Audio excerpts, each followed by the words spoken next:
যিসকল মানুহে দালালি কৰি খায়, যিসকল মানুহে কমিশনৰ অংকত চলে, যিসকল মানুহে নেকি বজাৰত মোনাটো লৈ গৈ নাপায়, তেনেকুৱা মানুহে উপলুঙা কথা কোৱাটো বা থাৰ্ড ক্লাছ কথা কোৱাটো একেবাৰে সাধাৰণ কথা।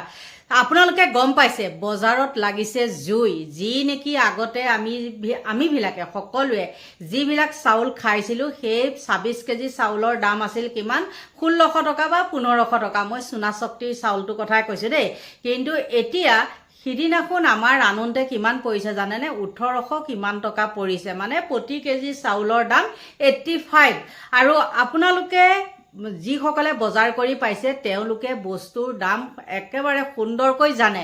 আৰু যিসকলে ফ্ৰীতে পায়, উপৰুৱাকৈ পায়, মানে কোনো দিনাখনেই বজাৰৰ মুখ নেদেখে, কাৰোবাৰ চাকৰ নাকৰক পঠাই দিয়ে, তেনেকুৱা মানুহে থাৰ্ড ক্লাছ কথা কয়, যেনে খাপলাংকাই। আৰু খাপলাংকাই বুলি কোৱাৰ লগে লগে আপোনালোকে গম পায় নহয়, সেই অতুল বৰা নে কি সেইটো কথা কৈছোঁ। সেইটো মানে মাজতে মদৰ কথা কওঁতে তেওঁ কি কৈছিলে, দামটো বঢ়াই দিলেহে মদ মানুহে কমকৈ খাব, সেইটো এটা উপলুঙা কথা নহয় জানো? আৰু যেতিয়া নেকি আজি বস্তুৰ দাম ইমান হেৰি হৈছেগৈ, আগতে এক প্লেট কণীৰ দাম আছিলে কিমান 220 টকা, কিন্তু সেইদিনাখন মানুহজনে আনি দিছে মোক কিমান জানে, আজি 2-3 দিনমান হৈছে, তেতিয়া কিমান হ'ল 250 টকাও লয়, কিছু লোকে 270 টকাও লয়। আৰু আমাৰ প্ৰায় কি হয় হোলচেল বজাৰৰ পৰা, মানে হোলচেলৰ পৰাই আনে, তথাপিও সিমানখিনি দাম। কিন্তু এইবিলাক বস্তুৰ দামৰ প্ৰতি লক্ষ্য ৰাখি কিছুমান সাংবাদিকে কি কৰিছে, মানে বজাইছে, নিউজ বজাইছে নহয় জানো? আৰু প্ৰায় মানুহে কিন্তু বস্তুৰ দামৰ ওপৰত মাত নামাতে, কিছু লোকে মাতে। আৰু যিসকলে মাতে তেওঁলোকে নিজে কৰ্ম কৰি খাই, মানে নিজৰ কষ্টৰ ধনেৰে যে বস্তু কিনিবলৈ যায়, সেইকাৰণে তেওঁলোকে মাত মাতে। কিন্তু এই খাপলাঙৰ নিচিনা দুৰ্নীতিকাৰী এটা হিমন্ত বিশ্ব শৰ্মাৰ তলত থকা এটাই কোনো কালে কিন্তু তেওঁ কি কৰি নাপায়, বজাৰ সমাৰ কৰি নাপায়, ওপৰতে ফকতীয়াকৈ দিয়ে নহয়। এই ধেমা ধৰাবিলাকে নিদিয়ে জানো, এইটো আপুনি লওক, এইটো আমুক লওক, এনেকৈ কৰি খাই যে বজাৰৰ মুখ নেদেখা এইজনে আকৌ উল্টা পুল্টা কথা কয়। তেওঁক যেতিয়া প্ৰশ্ন কৰা হৈছিলে তেওঁ তেতিয়া কি কৈছিলে জানেনে? বোলে হেৰি নহয়, আপোনালোকে কমকৈ খাব, কমকৈ খালেহে বোলে হেৰি হ'ব, মানে তেতিয়া দাম বৃদ্ধি নহ'ব। এনেকুৱা মহামূৰ্খ কিছুমানক যে মানে ভেটাৰ গোজ পাতি দিছে। আচলতে এনেকুৱা মহামূৰ্খৰ কাৰণে হিমন্ত বিশ্ব শৰ্মাই এইজনক কি কৰিছে, ভৰিৰ তলত ৰাখি পেলাই গচকি ধৰি তাৰ মুখেৰে একেবাৰে গু বাছ কৰি দিছে। আৰু সেইকাৰণে এনেকুৱা ধৰণৰ উপলুঙা মৰা কথা কিছুমান কয়, ফালতু ফকতীয়া। আৰু তাৰ কাৰণে AGP দলটো একেবাৰে শেষ হৈ গ'ল, ইমানেই ক'লোঁ। আৰু সেইজনে আজি যেতিয়া এই কথাটো কৈছে, তেওঁক যদি এতিয়া যদি সোধা যায় বোলে 1 কেজি আলুৰ দাম কিমান বুলি যদি সোধা যায়, তেওঁ কিন্তু ক'ব নোৱাৰিব।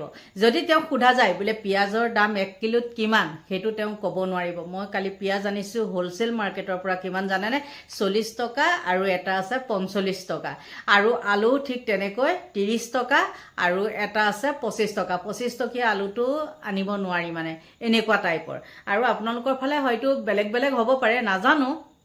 কিন্তু চব্জি দামো যদি আপোনালোকে মানে কিলো কথা সোধা যায়, তেতিয়া কি কয় জানেনে? পটককৈ পোৱাটো বুলি কয়। তেতিয়া আপোনালোকে থতমত খাই যাব, মইতো পোৱা কথা, মানে পোৱা এনেকুৱা। তেতিয়া কিনিবলৈ ধৰোঁতেহে তেতিয়া মানে ততটো আহে, 1 পোৱাত যদি 30 টকা হয়, তেন্তে হ'লে চাওকচোন, মানে 1 কেজি দাম 120 টকা হৈ গ'ল, হয়নে নহয়? সেইকাৰণে বেপাৰীসকলেও বুদ্ধি লগাই কি কয়, পোৱাটোহে ফচকৈ কৈ দিয়ে, একদম মুখত ফুটা নুফুটাকৈ পটককৈ তেনেকৈ কৈ দিয়ে। কালি তেনেকুৱা কেইবাবাৰো মোৰ লগতো হৈছে। গতিকে আপোনালোকে কি বুলি ভাবিব এই খাপলাংকাইটোৱে? আৰু প্ৰায়তো মন্ত্ৰী বিধায়ক এইবিলাকেতো তেওঁলোকে কেতিয়াও হেৰি নকৰে, দামৰ ওপৰত তেওঁলোকে কেতিয়াও 1000 টকাকৈ কেজি হ'লেও তেওঁলোকে কুণ্ঠাবোধ নকৰে, কাৰণ তেওঁলোকৰ সোঁৱে বামে টকা আহি থাকে। আৰু মৰিছে কোন? সাধাৰণ শ্ৰেণীৰ লোকসকল মৰিছে, হয় নে নহয়? কিন্তু এইবিলাক ভিডিঅ' দিলে মানুহে নাচায়। মই যদি হগা পদা ভিডিঅ' দিওঁ তেতিয়াহ'লে মানুহবিলাকে চাব। আৰু কি ক'ব, এই চব্জিৰ দামটোতো সেয়াই, আৰু মিঠাতেল চিঠাতেলৰ এইবিলাকৰতো দাম আছেই, আপোনালোকে গমেই পায়। যিসকলে বজাৰ কৰে, সচেতন লোকসকলে নিজে কষ্ট কৰি পেলাই উপাৰ্জন কৰি বজাৰলৈ যায়, তেওঁলোকে একদম গম পায়। আৰু মই কিন্তু কি জানে, যেতিয়া বজাৰলৈ যাম বস্তুৰ দাম ইমান হ'ল, বা ধৰক 60 টকা হৈছে বা 70 টকা হৈছে কিলো, এনেকৈ এনেকৈ যদিও কয় তেতিয়াহ'লে মই কিন্তু 5 টকা এটা কমাবলৈ হ'লেও চাম, লাগে 10খন দোকান যাম, তথাপিও কিন্তু মই 5 টকা এটা বেছিকৈ নিদিওঁ। কাৰণ কি জানেনে, আমি কষ্ট কৰি খোৱা মানুহ হয়, দিনৰ দিনটো ডিউটি কৰি পেলাই চলা হয় নে নহয়? গতিকে আমি ওপৰতে নাপাওঁ যেতিয়া আমি মূল্য বৃদ্ধিৰ ওপৰত মাত মাতিমেই।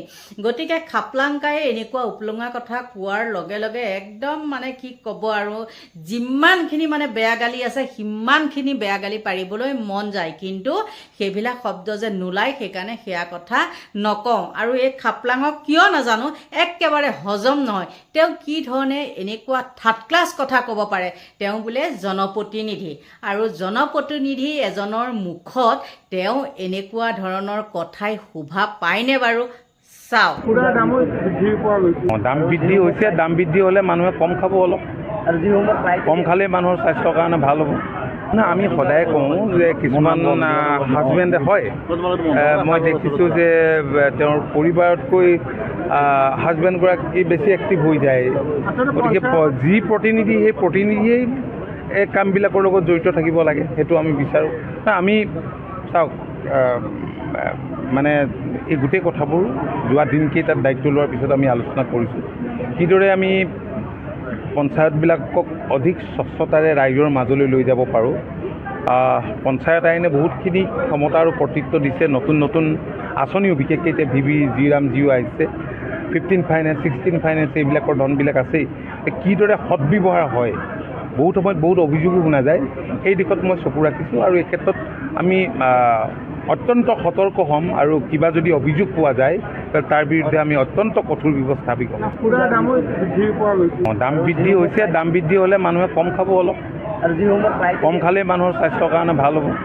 এতিয়া আমি দেখিছোঁ যে গাঁওবিলাকত চুলাই মদৰ অবাধ প্ৰৱজনে মানুহৰ স্বাস্থ্য অত্যন্ত হানি কৰিছে। দ্বিতীয়তে, আমি ইয়াত নিদিলেও আজি এই যে ভূটানৰ পৰা এইপিনে মদ আহে, মানে মদ খোৱা মানুহে মদ একদম ক'ৰবাত পাতালত থাকিলেও বিচাৰি উলিয়াই খাব। অৰুণাচলৰ পৰা আহে, অন্যান্য ষ্টেটৰ পৰা আহে। আল্টিমেটলি কি হয়, ৰাজ্যখনে ৰাজহ লোকচান কৰি ৰাখে আৰু খোৱা মানুহে খাই থাকে। এই ক্ষেত্ৰত চৰকাৰ ব্যৰ্থ হৈছে নেকি? নাই, চৰকাৰ ব্যৰ্থ হোৱা নাই, ৰাজহটো বৃদ্ধি হৈছে। আৰু আমি বাহিৰৰ ষ্টেটকেইটাৰ লগত মাননীয় মুখ্যমন্ত্ৰীৰ ইনষ্ট্ৰাকশ্যন মতে মই অৰুণাচললৈও গৈছিলোঁ, যাতে আমাৰ ৰেটৰ লগত সংগতি ৰাখি ৰেটবিলাক ঠিক কৰে। তেওঁলোকে সেই কথাখিনি তেওঁলোকৰ লগতো কথা বতৰা পাতিছোঁ। মেঘালয়লৈও গৈছোঁ, এই দিশটো চকু ৰাখিছোঁ। আৰু ভূটানৰ পৰা যাতে ইয়াত মদ আহিব নোৱাৰে তাৰ প্ৰতিও আমি চকু ৰাখিছোঁ। হয়তো মোক কিছু লোকে বেয়া পাব পাৰে খাপলাং বুলি কোৱাৰ লগে লগে, আৰু তেওঁ যিখিনি কথা ক'লে যে কমকৈ খাওক, আপোনালোকে কওকচোন, খাপলাংকাই বাৰু কমকৈ খোৱা এইটো চেহেৰা নে বেছিকৈ খোৱা এইটো চেহেৰা? আপোনালোকে কওকচোন, একদম মই কোৱা কথাটো নামে কামে মিলিছেনে নাই? এই খাপলাংকাই কি দেখি পেলাই মুখ্যমন্ত্ৰীয়ে দিছে, আৰু কৈছোৱে নহয়, খাপলাংকাই ডিঙিটোত গছকা মাৰি পেলাই ধৰি আছে। আমি যে মুৰ্গী চুৰ্গী মাৰিলে যে জিঅ' নগ'লে যে হেঁচা মাৰি ধৰোঁ, ঠিক তেনেকৈ মুখ্যমন্ত্ৰীয়ে বাছ কৰি দিছে। সেইকাৰণে ফালটুমি কথা ক'বলৈ আহে, আৰু এই ফালটুমিজনৰ পৰা মানুহ সদায় দূৰত থাকিব। এইজনৰ একো কিন্তু কাম নাই, ফকতীয়া। আপোনালোকৰ পৰা লৈছোঁ বিদায়, বাই বাই।